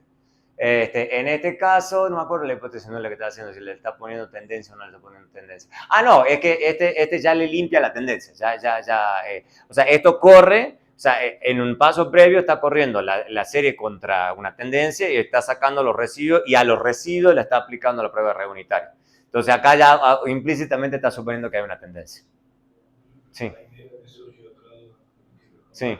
O sea, estamos probando que es un AR1. AR1, 2, 3, 4, 5, 6, 7. Exacto. Sí. Si me dan 5, que ya es estacionario, suponiendo. Suponiendo, sí. Entonces quiere decir que yo trabajar con un AR5. Ah, cuando vos vayas a plantear tu modelo, no. Cuando vos esto es solamente a los efectos de tu prueba de raíz unitaria. Cuando vos ya vas a querer plantear tu modelo, porque acá no estás, acá recordemos, yo creo que ya sé por dónde se están queriendo ir. Ojo, que todo este ejercicio que estamos haciendo es solo para hacer las pruebas de raíz unitaria. No estamos hablando nada del modelo causal, si lo quieren ver así, o modelo estructural que se le dice, que ustedes ya quieren estimar más adelante. Que ya sea un modelo VAR, un modelo BEC, un ALLD, o sea, hay muchos, digamos, hay un montón. En esta clase vamos a ver VAR y BEC, que es lo que más o menos nos da tiempo. Si quieren ver más, me avisan y lo voy preparando en material. Entonces, en esos otros modelos, ahí sí, quizá esto te da alguna pista, pero no hay nada escrito. ¿Por qué? Porque ahí ustedes ya están haciendo nuevas estimaciones y en esas nuevas estimaciones, esto no es tan informativo. O sea, ustedes sí, es cierto, en ese sentido esto sí va a ser útil, sí, incluso en el modelo que ustedes están suponiendo, ustedes lo que van a hacer es de nuevo probar con varios rezagos. Entonces van con 1, 2, 3, 4, 5, 6, o sea, van probando y ven de nuevo, con los criterios de información, cuál le da una buena bondad de ajuste. Eso es lo que normalmente la gran mayoría de la gente hace. Va probando y normalmente no se enloquece. La cosa, fíjense que incluso en este caso, máximo 10. Y bueno, elegir de 1 entre 10 no es tan complicado, no es 1 entre 1000. Digamos. Entonces, normalmente ustedes las máquinas les va a tirar unos 10 modelos y prueban la máquina o prueban ustedes, le dicen a la máquina, pruébenme hasta con tanto, y eligen alguna bondad de ajuste, pero eso es un nuevo modelo que ustedes están estimando. O sea, no dentro de la prueba de raíz unitaria. Es decir, ahí cuando nos da en primera diferencia la serie estacionaria. Acá, sí. Esa es la serie con la que voy a estimar el modelo estructural causal. Exacto. La serie en primera. Ok, eso parece que nos estamos adelantando, pero no pasa nada. Si vos vas a hacer un bar, sí. Si vos vas a hacer un bar, sí. Porque en un bar todo tiene que ser estacionario. Todo tiene que ser estacionario. Si algo no es estacionario, la cosa se cae como un castillo de naipes. En cambio, si vas a hacer un BEC, ahí no. Ahí un BEC, vos estás corriendo el BEC, todo el nivel, pero todo tiene que ser integrado del mismo orden. Ahí no está el problema. O todo tiene que ser I1, o todo tiene que ser I2, o tiene que ser I3. Pero ya vamos a llegar a eso. Pero por lo menos en el caso del bar, todo tiene que ser estacionario. Todo. ¿Ok? Ya vamos a llegar a eso. Ahí sí vos necesitas, por ejemplo, entonces, en ese escenario, sí necesitarías, por ejemplo, si vos te das cuenta que las series que vos estás queriendo estudiar, todas son estacionarias, solamente si te le tomas las primeras diferencias, listo. Entonces, en el bar todo está en primeras diferencias. Y listo, y ya. Honestamente, ¿vale? Mi sensación, que la gente se pone muy obsesiva con esto y mezcla primera diferencia contra tercera diferencia, contra segunda diferencia. Y yo le digo a la gente, ya no sé qué estás haciendo, ¿verdad? O sea, sí, está estacionario, pero cuando haga el cálculo, no sé qué estás haciendo, ¿verdad? O sea, ¿qué estás encontrando? Yo no me queda claro. Cuando uno lo hace todo en nivel, yo lo entiendo. Cuando uno lo hace todo en primera diferencia, lo entiendo. Pero cuando me estás mezclando, ya no sé qué estás estimando. Estás estimando algo, pero ¿qué exactamente? No tengo idea. Entonces hay que tener un poco cuidado con esto. ¿Okay? Porque una cosa es lo que es esto y otra cosa es, bueno, en términos prácticos, que estás calculando. Esa es otra discusión. ¿Okay? ¿Vamos bien? ¿Alguna otra duda? Listo. Bien, entonces voy a meterme con esto. Esto quizá veamos solo la intro hoy, pero me parece que es importante. Porque, como digo, en economía o en econometría o en cualquier disciplina, creo, siempre hay algo más. Y esto de quiebres estructurales se ha puesto un poquito de moda en estos últimos años, producto de la pandemia. ¿Ok? Producto de la pandemia. O sea, porque básicamente el quiebre estructural en la jerga econométrica significa el mundo cambió. Bueno, la pandemia, claramente, fue una cosa que cambió el mundo. ¿Okay? Y lo que resulta es que, por ejemplo, en la pandemia, uno ve las series y muchas series son como... O sea, todas las series se quebraron producto de la pandemia. Entonces, hay algún cambio, digamos, institucional en la pandemia o algo que resultó alteró el proceso generador de datos. Ese es el chiste, digamos, en términos de serie de tiempo. Entonces, ese es en econometría como se entiende un cambio estructural. El proceso generador de datos cambió y lo quiero detectar. ¿Okay? Entonces, de eso se trata. Entonces, la idea, si uno no lo incorpora en el análisis, uno estaría, como se dice en econometría, un error de especificación. Usted no está incorporando algo en la ecuación que usted sí debería haber incorporado. Por darles un ejemplo simple, más clásico. La gente típicamente macro, gente bien macrera, dice, no, es que usted está capturando el efecto de esta variable justo en una recesión. Entonces, en una recesión las cosas no se comportan igual que en una expansión. Entonces hay un error de especificación. Usted no está incorporando el hecho de que hay algo estructural en la economía que está funcionando diferente. Específicamente en el caso que nos atañe a nosotros, los quiebres estructurales también complican las pruebas de rayo unitaria. ¿Okay? Porque ustedes recuerden que en la ecuación que ustedes están planteando en las pruebas de rayo unitaria, ustedes están suponiendo que el proceso generador de datos es exactamente el mismo todo el tiempo. ¿Okay? Lo que ustedes están tratando de hacer es detectar, ¿okay? Si el beta ese es o no. ¿Okay? ¿Por qué? Porque básicamente lo que puede estar pasando es que la serie puede ser estacionaria, pero que sus partes, ¿okay?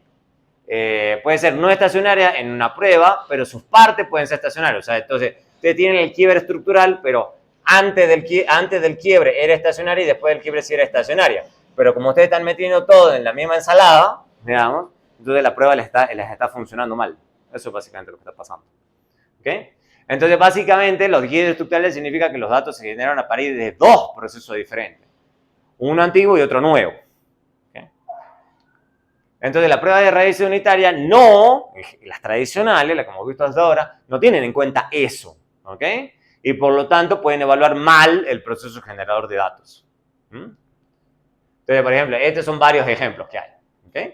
Entonces, por ejemplo, pueden ser que esta serie venía así, y si ustedes hubieran estudiado la serie hasta acá, en una de esas les daba que era estacionario. Y en una de esas, después la estudian a la serie después de esto, y en una de esas también que les da estacionario. Pero después pasa que ustedes mezclan esto y lo meten a todo en la misma licuadora a hacer la prueba, y la prueba le dice es no estacionario. ¿Por qué? Porque por lo menos la media saltó. ¿Ok? Entonces, pero en realidad si hubiesen incorporado este salto, porque es un solo salto, una vez a la prueba sí le da que la serie sí es estacionaria. Solamente que tienen que incorporar el quiebre estructural. ¿Okay? Entonces, muchas series, muchas pruebas, que son las que vamos a ver, incorporan eso. Incorporan el hecho de dicen, voy a hacer la prueba de rayo unitaria, muy parecida a lo que usted hizo siempre, pero voy a incorporar el hecho de que hay un quiebre estructural. ¿Okay? Lo voy a incorporar en el análisis. Igual que aquí, que esto también, esto tiene una media que saltó, acá también una tendencia constante y una media que saltó. También puede ser esto, ¿ok? Fíjense, que hubo, ¡pam! O sea, básicamente un cambio de tendencia. ¿Okay? Entonces también hay que tratar de incorporar ese cambio en el análisis. Igual que en una como esta, que cambió no solamente la ordenada, sino acá más también la tendencia. Entonces, en todos estos casos es muy probable que si hiciéramos los ajustes por ese quiebre estructural, en una vez detectaríamos que la serie es estacionaria. Y listo. No necesitamos complicarnos mucho más. Entonces, de eso se va a tratar. Entonces, vamos a ver. Exacto. Entonces, esto estamos suponiendo que hay un quiebre estructural. Hay otras pruebas que asumen, por ejemplo, 2 o 3 o enésimos. ¿Okay? Generalmente, la mayoría de las pruebas manejan 1 o 2. No manejan mucho más, manejan hasta ahí. Porque ya dicen, si vos suponés que cada movimiento es un quiebre estructural, ya es un lío, digamos. Dicen, no, tiene que ser algo muy obvio, digamos. Entonces, lo que hacen muchas de estas pruebas es correr un montón, digamos, básicamente son como bien data intensive, y se fijan en qué momento la cosa cambia radicalmente, digamos, y lo incorporan en la ecuación y ya, digamos. Si hay cambios, pero no son radicales, dicen, no, esto es parte del proceso generador, y ya.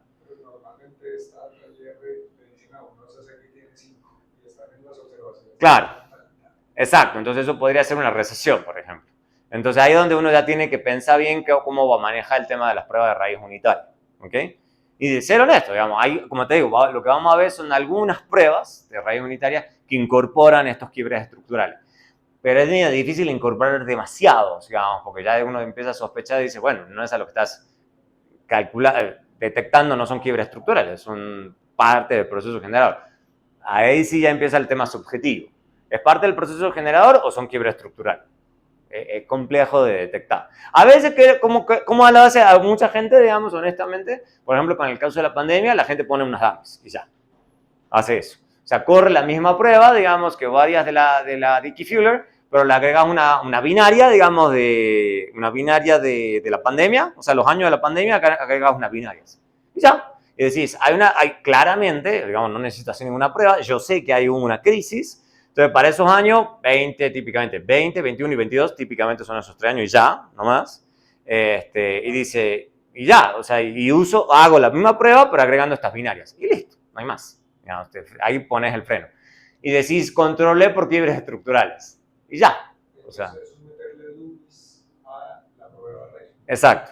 En la misma regresión que estuvimos haciendo recién, simplemente le decís al software, le decís, ponga además de la regresión que hemos hablado, agregue estas binarias. Y listo, digamos, y uno se desentiende de estas pruebas. Vamos a ver pruebas que están más diseñadas, pero vos lo que podés hacer es una Dickey-Fuller, como toda la vida, o KPPS y las demás. Lo único que vos le estás diciendo al software es, para estos años, ponga unas binarias. Y ya. Eso es lo que vos podés hacer. No, se puede y es considerado válido. Eso es lo que hace la mayoría después con la pandemia. ¿Okay? La mayoría de la gente, con esto de la pandemia, lo que dice la gente es decir, no, voy a agregarle a usted unas binarias por esos años, porque claramente hubo un hundimiento, o vos tenés como una W, un cambio, o sea, como una cosa que te está molestando ahí. Ponemos unas binarias. Poder agregar una binaria por tendencia también se puede, digamos, que es básicamente esto. O sea, le pones un interactuado, digamos, el tiempo, pones el tiempo acá, y le pones una binaria, acá vos tenés, y este es el cambio de tendencia, le pones el año, en vez de controlar solamente el año, pones binaria, año, post pandemia, y ya. O sea, la gente también hace eso. ¿Influye la frecuencia de la serie? Digamos, si yo la tengo en trimestres, le pongo los trimestres, pero si la tengo en meses, pues me toca 12 meses por mes. Pero, ojo, pero ahí lo que vos estás hablando ya no es quiebre estructural, que son estos escenarios o más. Ahí vos ya estás hablando de estacionalidad. Vos podés controlar con estacionalidad así, ¿ok? Poniendo binarias por mes o binarias por trimestre. Se puede. Y vos le pones la binaria y listo. A menos que vos ya tengas la serie ya limpiada por estacionalidad. Si vos ya las tenés previamente limpiadas por estacionalidad, O sea, porque el DANE también hace tres trabajos, o uno lo puede hacer también, ya, entonces no tenés que por qué hacer eso. O sea, básicamente le estás introduciendo ruido innecesario al análisis. ¿Ok? Entonces eso depende. ¿Ok? Pero no es, eso que estás diciendo sí es necesario si la serie no está limpiada. Por eso el DANE siempre ofrece las series limpiadas y no limpiadas. Para que uno decida, digamos, qué es lo que uno quiere hacer, digamos. O sea, creo que eso es bastante transparente. Porque hay veces que uno considera que una vez al DANE puede estar haciendo mal las cosas. Mal no. Puede ser que uno tenga sus propios criterios para limpiar estacionalidad. Que puede ser ese. Puede ser binarias por trimestre o por mes y ya. Y yo quiero limpiarlo así. Me parece más limpio que confiar en lo que el DANE hizo. Bueno, o sea, eso es válido. ¿Ok? O vos podés querer hacerlo, por ejemplo, como yo lo hago con la GIH, armas las series y decir, bueno, pues, para que no me voy a poner a limpiar la estacionalidad, simplemente le agrego unas binarias del periodo de tiempo y listo, digamos. Me olvido de la... Ese va a ser mi limpieza. ¿Está bien? Eso ya a gusto. Eso ya a gusto de cada uno. Listo, llegamos hasta ahí por hoy. Yo creo que con esto estamos más que sobrados. Y vamos a ver, lo tengo que actualizar seguramente acá, hacia el final de la sección, el papercito que logré publicar el año pasado. ¿Okay? Precisamente con cointegración. Y prueba con... había puesto en su momento quiebres estructurales y después no les gustó. ¿Qué voy a hacer?